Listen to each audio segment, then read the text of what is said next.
Welcome back to Where is the Money? So the money is not with the middle class. Definitely not these days. Apparently the mortgage and housing crash is here. Did you not get the memo? No.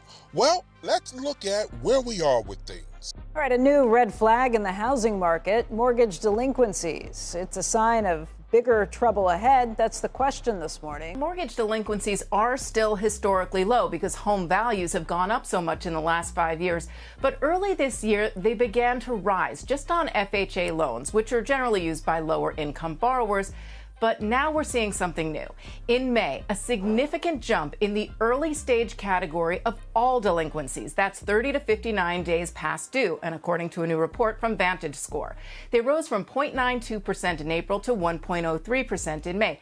Not huge, again, but an early indication of financial stress among borrowers. So mortgage rate delinquencies are rising, not only for the lower class, even those with good credit and higher income. Now the rise is not that high, only a few percent, but these are indicators of the direction we're moving now. As they noted, normally isn't an issue for higher income earners and or those with better credit. So obviously they paid their bills on time, which is why they have better credits. But this economy is stressing even those consumers. These are not good signs because the builders have already slowed down building. It used to not be enough inventory, but with the way the housing prices have been moving, inventory have flooded the market from Airbnbs. People are selling, people are getting distressed, foreclosure. So now the inventory is at an all-time high.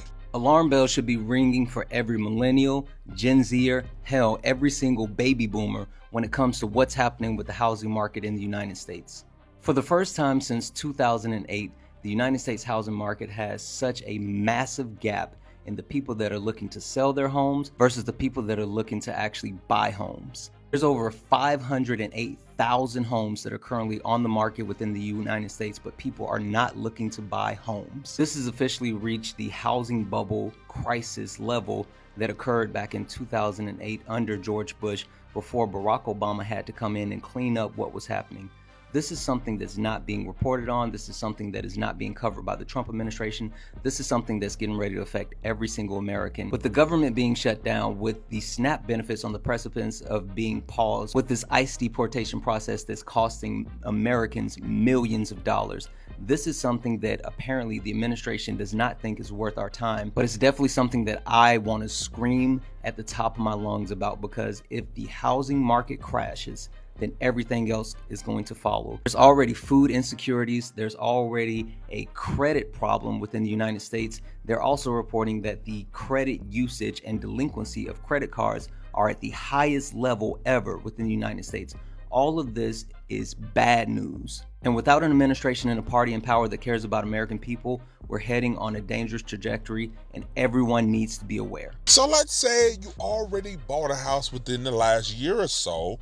How are you looking with your payments? Well, the way things are looking right now is that those that bought in the last 5 years are falling behind. Not only falling behind, but are negative with their loan balances. That can only end badly. I'm on one today. You don't understand. There's already probably 40% of people that bought homes in the last 3 years that are probably anywhere from 30 to 100 grand, if not more, underwater right now. It's crashing again. Every 10 to 15 years, housing market goes like this. And you can see now, if you look in like new construction neighborhoods, I'm in Illinois, look in northern Illinois, see what people paid for a house in that new construction neighborhood a year ago, and then see what they're paying for that same house now. Plus the incentives they're all adding on, you know, as far as 20 grand in upgrades, yada yada. So all these people that overbid are stuck in these houses, don't even, you know, like I said, include closing costs. So if you're 30, 40 grand undervalue on your house from what you paid, plus you got 20 to 30 grand worth of closing costs, you're $80,000 to $100,000 underwater on a house you bought in the last 2 years. That's what happened to me. My 2005 house that I bought for $310, it crashed. They appraised it at $180 in 2011, And then I just looked it up. It's only worth $390,000 right now, 20 years later, because the housing market does this. If you're buying short term on housing, you can get really railed, because if it does this, you got to be able to hold on until it goes back up like this. And that's what's happening right now. It's scary. I want to cry for some of these younger people that bought 21 through the beginning of 25, because I'm gonna guess a huge chunk of you guys are gonna get ready for the ride over the next few years. In my personal humble opinion, who deals with a lot of different builders, commercial and residential, there's going to be a lot of foreclosures and short sales coming up here in the next 2 to 3 years. It's already starting now, and it's just going to be a heavier tumble until it all gets corrected. So that's just my opinion. I'm not a realtor. I'm not nothing. I'm just a 48-year-old lady who rode the ride and who talks to almost every builder in Northern Illinois just asking about prices. So I'm scared for you guys. So she was along for the ride in 05. She's seen how everything is, not only seen it, but experienced the roller coaster. Even to this day, she's barely breaking even after the ride. So for those that bought in the last 5 years, at the height of the market, now the market is softening. If you bought a house for $450,000 and now they're dropping it 30%. But even if you bought at $450,000 and it dropped $50,000, that is significant. You are still paying a mortgage on $450,000 when it's not even worth that. And if the market does not balance out, we have a problem. So short sales could be in play, foreclosures could be in play. Hopefully it doesn't get as bad as 08. A lot of people speculate it won't, but even if it doesn't get that bad, does not mean that there's not financial stress coming down the pipeline. Okay, I'm going to try to keep this brief, but I feel like I'm having a crash out about the housing market. Does anybody else just basically think, like, what is going to happen to everyone under the age of 40 for, like, the next 20 years?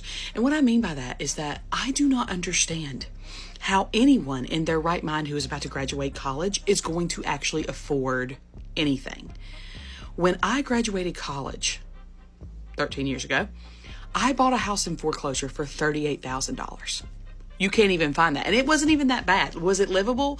Yes, but I decided to gut it because times were different when I did that. And then I put several $1,000s in it to get it up to par. And then I sold it in 2020 during the COVID craze for $140,000.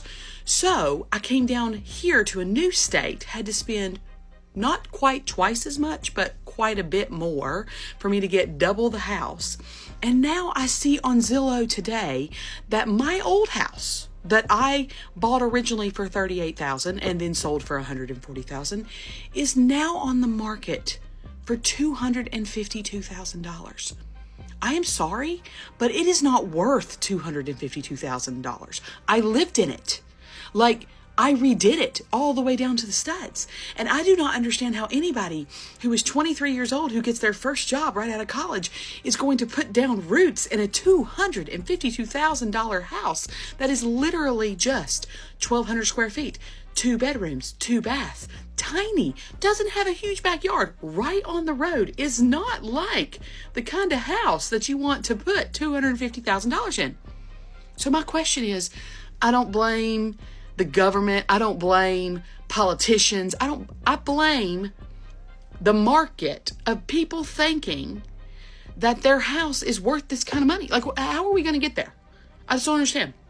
I don't understand, because I know it probably feels good if you're selling your house that you get this huge payout. You're like, oh my God, I bought this house for $120,000 and now in this market I can sell it for $450,000.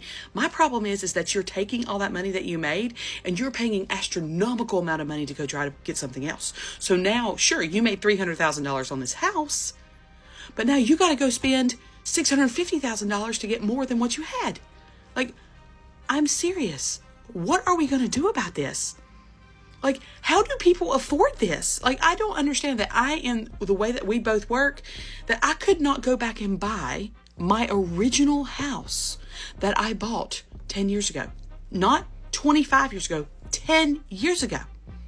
So, I'm confused. I really have no idea how people plan to do this. I feel terrible for the next generation and the people coming out of college. Like, are they ever going to live in anything other than moving back in with their parents in their basement or renting? Because they cannot possibly come up with the amount of money it would take to get a house.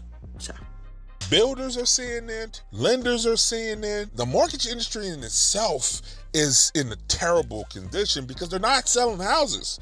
Nobody's buying these high prices, so they gotta drop it.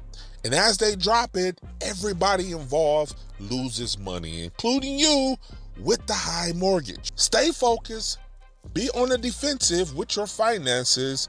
In the meantime, put your comments below. Let's talk about it. This is Where is the Money? Talk to you soon.